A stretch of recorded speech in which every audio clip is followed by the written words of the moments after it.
All right, so we started the day relatively positive, had a turn to the downside after the much talked about discussion that was had, the heated discussion that was had in the Oval Office today between the Ukrainian President Zelensky and the U.S. President and Vice President. Got a lot of play, and the markets kind of went south on the lack of a deal, right? A deal there that ultimately would lead to a peace deal. But by the end of the day today, we ended up rallying, and we rallied strongly to the upside.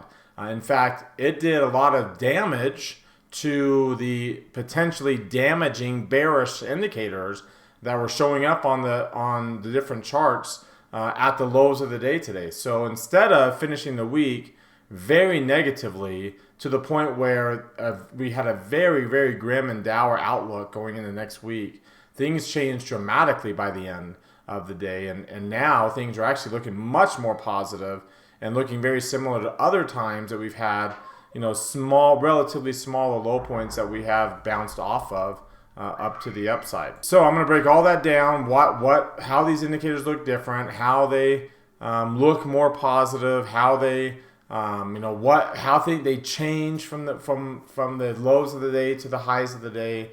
And now kind of what we expect to see going into next week, a really important next week. Because if we kind of reverse today's move on Monday, then we're just right back to this. And then we end up with a negative week. But if we continue to build on this rally, which I expect that we will, then we can kind of see another little bit of a run, 5 to 10% run to the upside off of yesterday's low point. And I think that's the most likely outcome. I'll kind of show you what's driving most of that, the reason why. And then we'll kind of go to our trade idea, which is a stock that kind of had the same thing. It looked like it was going to go south. Things changed and ended up with a positive close. We'll talk about how to trade that. So let's go ahead and get started. Today is Friday, February the 28th, 2025. This is the market outlook from marketscholars.com. My name is David Settle. Before we get going too far, I invite you to subscribe to our YouTube channel. This icon here, the red subscribe button down below. Click the thumbs up icon to like our video. Comment on anything that stood out to you today. Join our website at marketscholars.com for free. Follow me on Twitter for more content between the videos. And join our Market Outlook Facebook group that we've created. All right, if you're watching us on our blog, check out some of these other things over here on the right, including our Market Outlook live videos, where I take a look at old Market Outlook trades, see whether we should stay in them or get out of them. Come down to the bottom, click this heart. It opens up this tab. Hit that like button there. Same thing here. Click this thumbs up icon. It opens up this tab. Hit that like button right there. Again, the more you do that, it helps get our content out to all of our followers on these platforms. So thank you to those who do that day in and day out. Those who don't, you can do it right now while you're watching with 1 or 2 really easy clicks. All right, let's go ahead and get started with the S&P 500 on the market forecast indicator. And did we have an unbelievably good close to the day. We had the prospects of a really bearish pattern going into next week. I talked about it actually quite a bit in our class of Market Scholars today. We talked about the need for us to close, and we actually talked about the expectation that we were actually going to close near the highs of the day. But boy, how did we do that? We actually blew through the highs of the day. And finished much, much higher. So it ended up being a very good close. And again, helped us avoid a very, very bearish pattern on this, especially on the weekly chart. We still ended up having a close below 40, but it was way down here, and the momentum line was extremely oversold for a second straight day. So, and we were really, really close to sitting on that moving average. So it worked out very, very much in our favor how we ended up the day. The near-term line rallied out of the reversal zone, still in bearish territory, so we still don't have that first day of it crossing above 40, right? Ideally, we want it to cross above 40. I mean, this is kind of there is a candlestick. I can't remember the name of the candlestick pattern, but there is one that this would be. So it's a very bullish pattern. So there's a possibility on day that Monday is day 1 of the near-term line crossing above 40. Ideally crossing above either 50 and or 60 as well. And then obviously that would also mean it's crossing above the intermediate line, and we probably get up closer to the moving average. I mean, that would be a great move to the upside. If we only get kind of like a small down day or maybe even a small up day, the near-term line barely moves higher and the momentum line drops. Now that's the concern on Monday. But as of right now, this is a really, really good close to the week.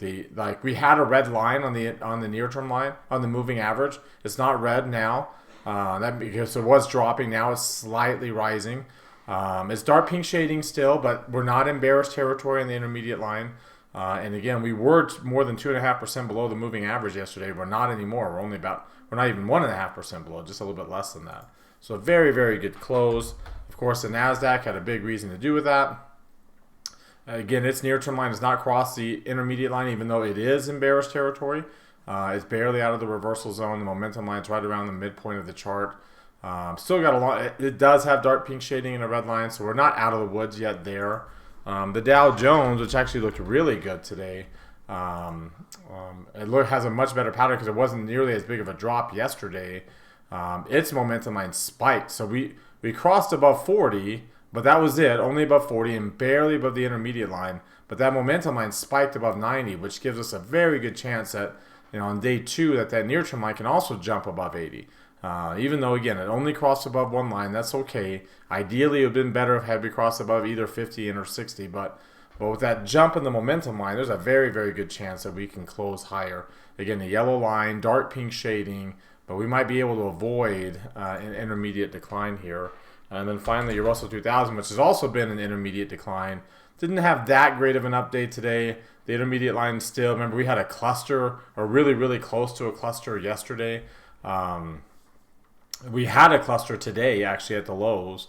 But the rally here at the end of the day brought the near-term line out of the reversal zone, brought the momentum line way out of the reversal zone. And so we avoided a cluster there. We are still below market sentiment. We're still in the lower reversal zone on the intermediate line, but again, not as bad as it could have been. All right. Now, if you look at the weekly chart, this is where, again, like I said, on the weekly chart, we did end up crossing below all three lines, 60, 50, and 40. But again, barely finishing below 40. We were like way down here in the 30s. Excuse me, the low 30s. The momentum line was extremely oversold at the lows of the day. So a nice close at the end of the week gave us a little bit of a lower shadow. We were sitting, I think we were like 0.1% away from being below the 30-week moving average, getting a cluster. We avoided that for now. I mean, we were set up for a bearish week next week, and it looks like the possibility that we might be able to avoid that. If we bounce off of this low point, kind of like what we did right here, and bounce off of it like this move next week, and that would be so helpful, right? In fact, that even got up to new highs, and if we got that kind of week next week, then we would also be looking at new highs there. We are still above the moving average. We were sitting right on it. The lowest closed below 2%. Like we were here at 1.8. This was 1.8. This one's let's see. This one ended up being 2.22.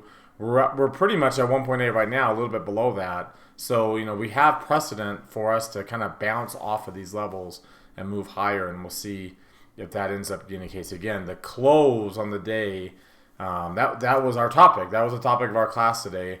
We expected that we would, again, at least rally to the highs of the early morning highs of the day.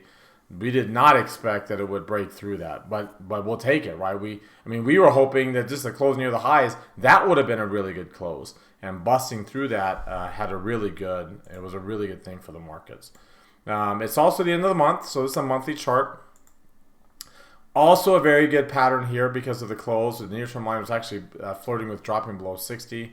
It's not below 60 yet. It is kind of a neutral candle here, kind of the same range as what we had last month. The near-term line is still in bullish territory. The momentum line avoiding anything too bearish there. The intermediate line obviously strongly bullish. So things looking pretty good on the S&P there. Here's the Hakinyashi candle with the long lower shadow there. We did drop below 5% in terms of the size of this gap. That has been a sign of weakness in the past. When you've been above it and you finally break below it, that generally means that we're going to now work our way towards zero there, which means more weakness. But again, like when you get this long lower shadow, that's we still got the red arrow, but it's a very good sign to get that long lower shadow there. And like I said, the rally here, like we're going to open up, the midpoint of next week's candle is 6,010 maybe. So that's where the Hakinyashi candle will open next week, is the midpoint of this body. The close at the beginning of the week, the close for the body will be where we're trading, and which is not very far away. It's only 50 points away. So we have a very good opportunity here. Sorry, let me get that camera to fix again. We have a very good opportunity for there to be a very small, potentially a transition candle to being back to being bullish. So, like I said, there are so many reasons why that close was about as good as it could possibly be. Obviously, we still have 3 red arrows. We haven't solved that problem yet on any of these. They're all 3 red arrows all across the board. But the MACD histogram is rising on all of them, right? It has been rising on the Dow, but now it's rising on all of them. That's a good sign. That means that momentum is waning. The bearish momentum that is pushing us down is waning there. If you look at the 2-line version of this chart, which was also another problem that we had, we are still below these averages, and you can kind of see there. But on the weekly chart, again, we were flirting with that 30-week moving average, being below it. We were easily below the 17-week. We ended up closing back above the 17-week. Right? We kind of talked about, okay, if it's going to close below that, we need to bounce. But here we are still above it. So again, that is about as good as, that's a good close. I mean, that was a strong close to the week and pushed us up to very good levels. We could fill in that candle next week and things could still be bearish. But it's unlikely considering the close. And we've also been kind of talking about we might get another 5% tag. Well, as of right now, if we continue this move we had today, then it looks like this tag is going to be another sub 5% tag. It looks like the last one was a 4.3% tag. This was a 4.6. Again, if that's the end of the pullback, we would gladly take it in a heartbeat.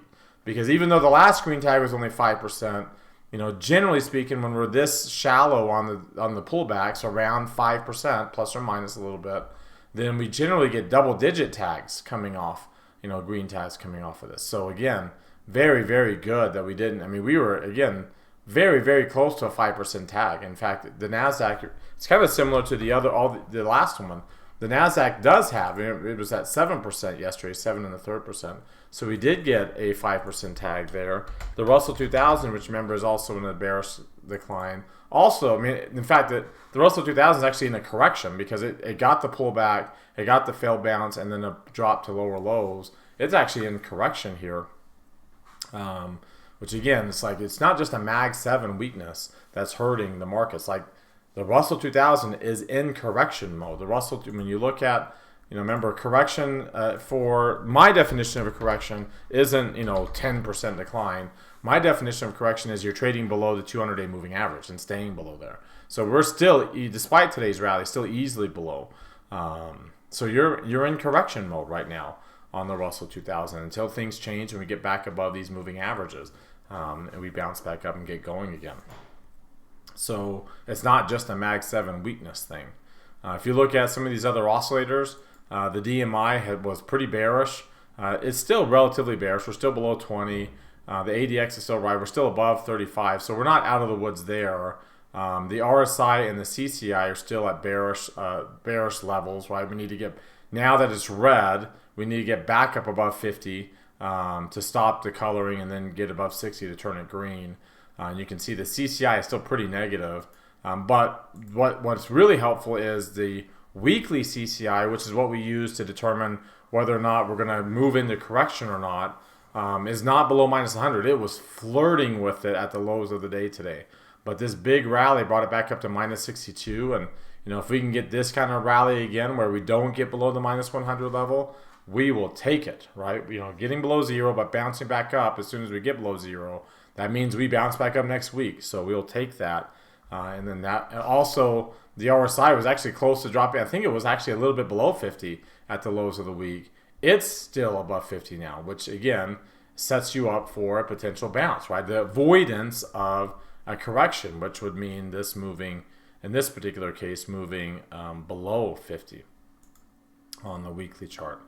Looking at the Ichimoku cloud, we were below the cloud yesterday, and we talked about when you're below the cloud on these pullbacks, we need to bounce right back up above that. Well, we bounced right back above it, and again, we still don't even have a pink cross here. So I mean, we still, we do have a weak bearish trend. We haven't fixed that yet, but getting back above the cloud, working our way back up above these lines, hopefully on Monday, would be exactly what we're looking for there.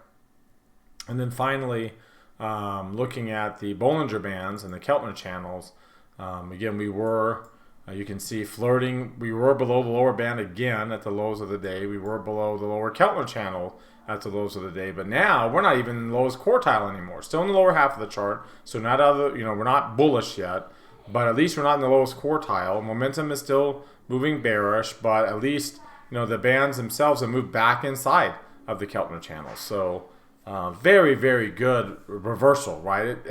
That reversal has had so much ramifications. You can see it rallied back up off of those lows and made a new low. So we still are at 100 there. The green line's falling. But if you look at the, let's see, this stochastics here, look at that big jump. We were at extreme lows, and now we're almost out of bearish territory. So big change there in terms of where we're closing relative to the 4-week range. Very, very good for the markets. And like I said, almost above the chart's midpoint, working our way back up through these highs. Didn't get a higher high, didn't get back above last week's low, but obviously it's much better to be here than way down here. We were sitting, this is where we were sitting right here when our class started. And again, talking about, we really need to see this finish at the highs of the day. We got to the highs of the day right here, and then we bust through that right in the last, 20 minutes of the market trading. We busted right on through 25 minutes to new highs. Again, can't ask for anything better than that. Because of that, the range ended up being pretty large. You look at the range today, 12 points relative to the average range of 7. The volume, which was very bullish, as you can see with this green bar, was well above the average, the highest volume. So that's the one thing. It's like, okay, we needed, because you're going to get bigger ranges when you're below averages. You need to get, we need to follow through on this to get back above those averages, because the one thing about intermediate declines is, right here, the one thing about intermediate declines, like for example over here, is you get big up days during the intermediate declines. Like, the intermediate declines are not just straight down days. If I were to go back to the last correction that we had here in 2022 when it started, right? Look at some of these big up days that we had in the midst of the correction. So, just because we're in a pullback or correction doesn't mean that we're not going to have 1% plus up days. That happens during intermediate declines. But if we can stack them on top of each other, then it breaks the intermediate declines, right? You can see when you get that first big up day and we stack on top, great, it'll break it and we're done. We're done with it. But, as you can see right here, if we respond to it with big moves and big ranges, but to the downside, that's the problem, is when the ATR and the average volume are both rising, that's bearish. So we do, if we're going to get another big day, another big volume, it needs to be more up days, right? More stack these bullish days on top of each other, get back above moving averages, and then we're done. Otherwise, if we come back on Monday, which has traditionally been weak here lately since beginning of the year, if we get another bearish Monday and we reverse a lot of what we got at the close, then, and we get a big range, but it's a down day, then we're still in the pullback, right? We're still looking for the 5% tag, and we're still wondering whether or not, as we talked about last night, whether or not it's going to turn into a correction or not, depending upon the size of this initial pullback here. If you look at the volatility index, that also much better close, right? We dropped below 20, right? We were up above 20 easy most of the day. We were above 100%, but we dropped all the way almost back below 95%. I said back below 20. We did drop below 110. We're not back below 100 yet, but at least we're not above 110 anymore. So the VIX wasn't as good of a move as the S&P from a technical perspective, but it's, again, better than nothing. And what we really need to see, and I know this sounds kind of weird, but the other thing we really need to see here is a jump back in, because remember the skew is kind of related to the VIX there. And for the markets to be bullish, and you can see the new lows, despite today's rally, the new lows was even a higher number. It's a second straight day of being above that pivotal 4% mark, which is not a good sign either. But when you look at the skew is dropping down. We want it to bounce back up above this average. We want the average to turn on. Now, granted, the average is still pretty high. So even if we did get above it, like these last two little peaks, we're not going to move it's not going to go up for very long. But again, the longer we can avoid it going, because anytime you're below the average and the average is falling, that's not a good sign. No matter how much of a good bullish close you had, and how much we gain on a single day, none of that matters if the skew doesn't jump back up above its average and just stays below the average and the average falls. It's, like I said, generally more of a bearish development. You can see it actually did jump up today. It was at 149, so going into Monday, it will be at 157. So it's still going to be below the average. It needs to continue to go up even more next week and get back up above. I mean, it will be back at 157 itself is at a very extreme level, but and it won't last very long. But like I said, at least if it delays the pullback, or especially if it delays a correction for however long as possible, we'll take it. We'll take that for sure. All right, now let's take a look at how things happened here today with these different asset classes. So let's go today, and then we'll look at the week. Look at that rally. Qs, SPY, bonds rallied at the end of the day, which means yields really fell significantly. In fact, if you want to see what yields did, here's the 10-year yield. There we go. Down to 4.23% after getting to about almost 4.3 yesterday. Back down to 4.23, 4.25%. So a big drop there, and yields having its impact. You can see it was already up, and so was the dollar. But by the end of the day, it really took off. Even though everything else took off, the dollar stayed flat, so it didn't move, interestingly enough. And commodities and gold kind of rallied a little bit. Emerging markets kind of got hammered the most today, and the early weakness was down over 2% at one point. The rest of these were only down about 0.5% at the lowest here. But emerging markets rallied and finished still down 1.25%. Developed markets ended up positive on the day. High yield kind of moving higher, but that's a nice little parabolic run going into, on a short-term basis at least, going into the end of the day. If I look back to the rest of the week, you can kind of see one reason why we jumped up so much on these is because we were down so much, especially the Qs. The Qs still finished down 3.4%. The S&P still finished down 1%. The Russell 2000 1.5%. So you still had some weakness. You just didn't have as much. I mean, we were down 5% for the week for most of the day today on the NASDAQ 100 before finishing up where we did. Developed markets finished positive on the week. But look at bonds, up 3%. That's a big time run on bonds. This is what it looks like on the yields on the weekly chart. Big drop there, very significant because you broke below the 17-week moving average. Now, last time we had kind of a break below the 17-week moving average. We had a couple of weeks of trading in between these moving averages before faltering. So we have that potential here, but ultimately we faltered. Like ultimately we continued lower, and then the market started pricing the rate cuts that we eventually got over here in September. This week right here, that we got that first cut that week of September the 16th, and obviously we know we rallied after that, but the market started to price in the cut, and that's kind of what's going on right now. The market is starting to price in cuts. We have economic weakness. The Atlanta GDP went negative today. Probably won't stay negative once it gets updated, but it went negative today. And so you have the odds of a rate cut now up to, what would that be, 83% almost, 82.5%. That's a much better odds than what we had for June. This is at June meeting, just a while ago, 2 weeks ago on February the 12th, the odds of a cut by June was only at 33%. So we've really changed. And like I said, now we have an 81%. So we're not going to get a cut in March. We're not going to, it's still very low probability of a cut. We're not going to get a cut in March because that's coming up soon.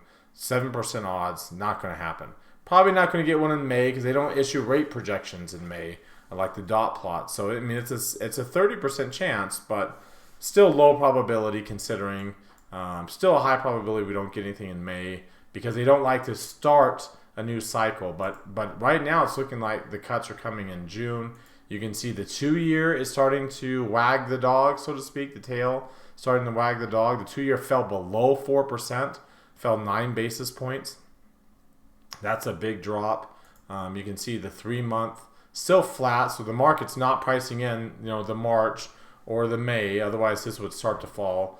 But the market is pricing in a cut. That's what this move is. I mean, remember the current range is 4.25 to 4.5%. Now we're below the next cuts range, so just barely, but we're below that cuts range. So that's the path. This is the path that the 2-year yield is setting, and because the 2-year yield is falling, it's actually starting to make the yield spread rise.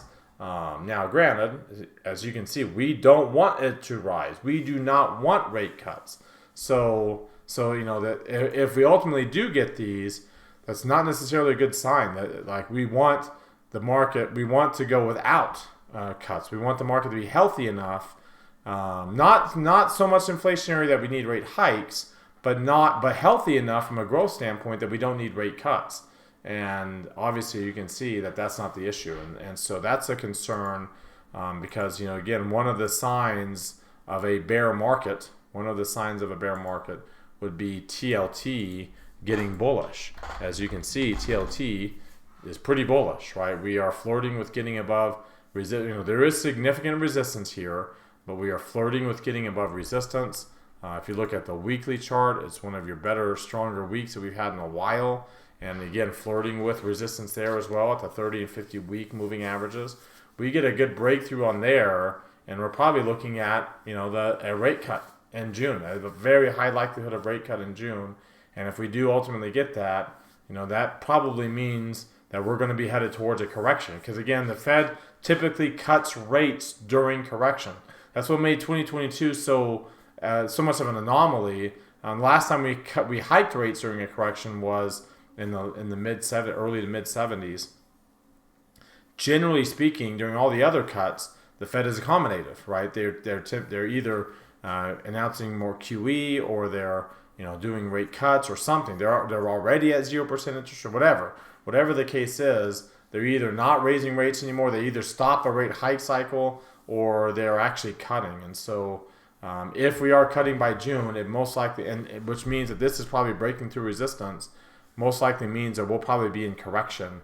We'll probably at least be in the pullback phase of that correction by then, which again is not something we want. So as great of a week bonds have had, we would like resistance to hold, and for this to come back down, and for the 2-year and the 10-year to kind of get back in the range of where the current Fed funds rate is right now.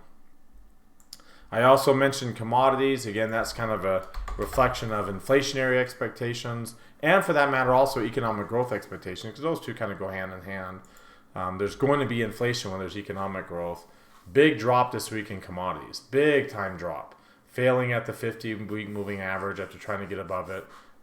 Big drop there, and you can see from a crude oil standpoint, crude oil has been dropping. This is the 1, 2, 3, 4, 5, 6th week in a row that crude oil has been to the downside, well below the averages. Is already in its own bear market, because remember, a bear market occurs. Here, let me get rid of that volume profile so it's not.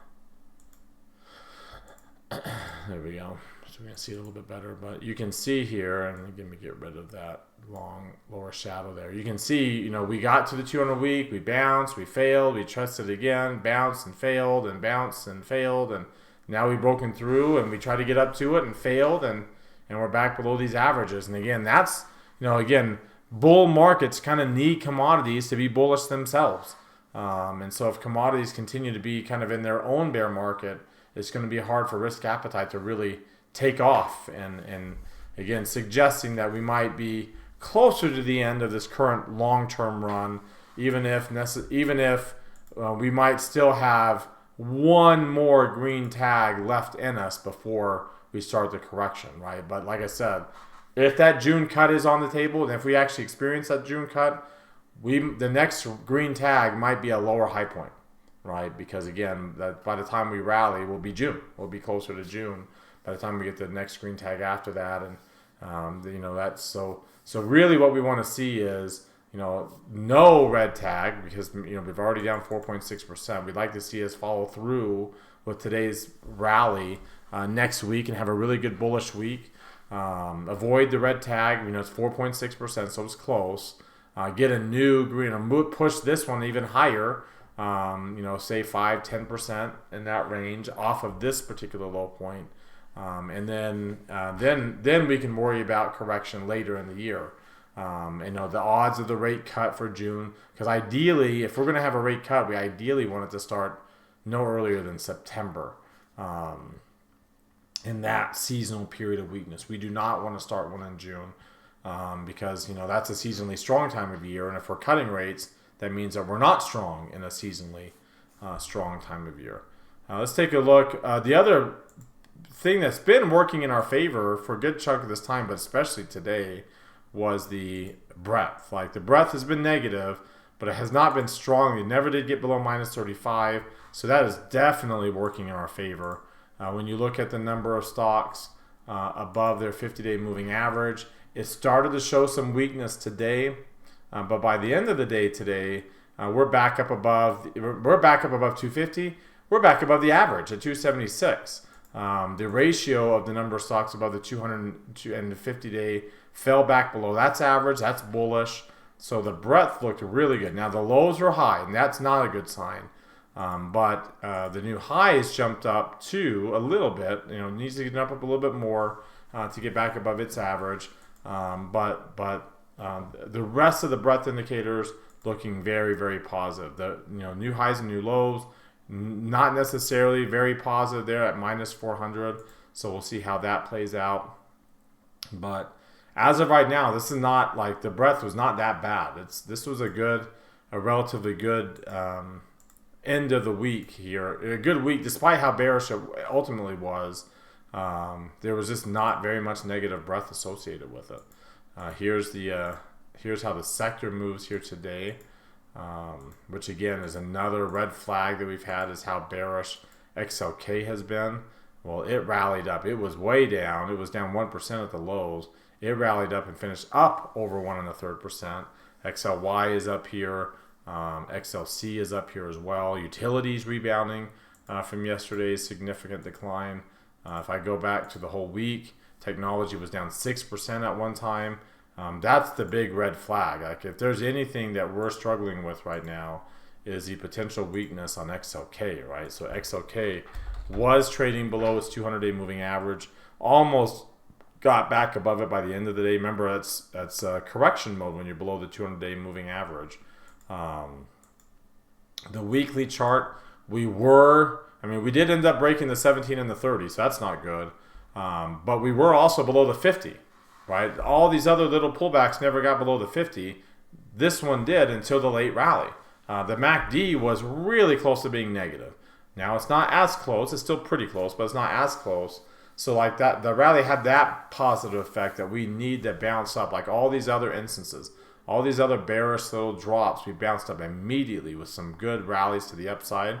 And even this one here, when we broke the 17. So breaking the 17, I expect, until we see something different next week, we should expect that next week we should get a bounce, especially considering how we close. We should expect to get a bounce off of this with technology leading the way higher, because we really need technology to lead the way higher, because that's where, like, NVIDIA is in. You can see NVIDIA is flirting with its 50-day moving average. Apple is not so bad. All right, it's not so bad. It's still well above. In fact, the rally got up above the close there. And then Microsoft was the other one, but it's been a little bit weaker than Apple. It is below its 50-week moving average, and it's falling. You can see, late rally there, but we're clearly in correction mode now. This is clearly correction mode on Microsoft, well below the 200-day moving average, below the value area on the one-year chart, breaking out from this. Thank goodness we had an iron condor that closed in February in one of our classes. But after that close, you can see we broke out of the range, and now we're getting new 52-week lows.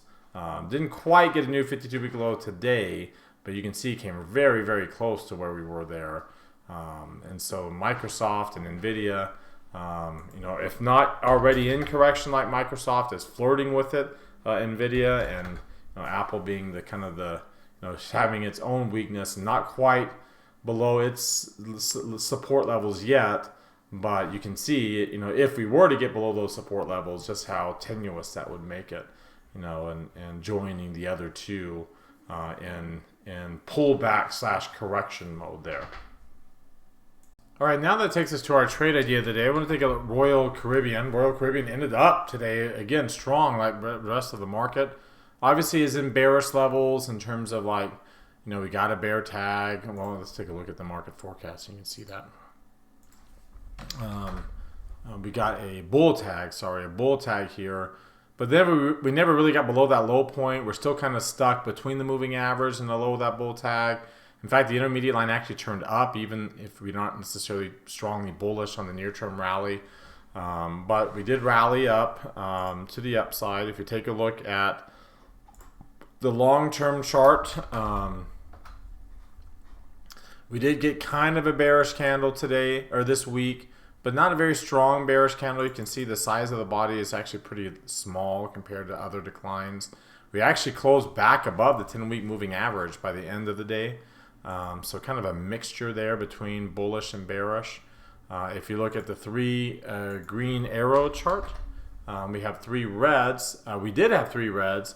We ended up barely with the green arrow on the moving average, on the stochastics. So now we don't have three greens on on the stock itself on Royal Caribbean RCL. If you look at the DMI, it also ended up being relatively positive. It's tilted negative because the negative's above the positive, but the negative's below 25. The positive is still below 20 itself, so not nearly as bearish. The RSI and the CCI are both at neutral levels, almost back above 50 actually here on the RSI, and almost to zero there on the CCI. So again, tilted bearish, but still more neutral and not at trending bearish levels.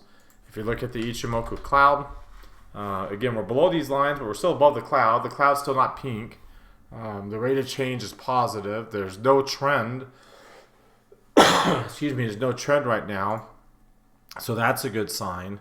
And then finally, looking at the Bollinger Bands and the Keltner channels, we are in the lower half of the bandwidth, though not in the lowest quartile.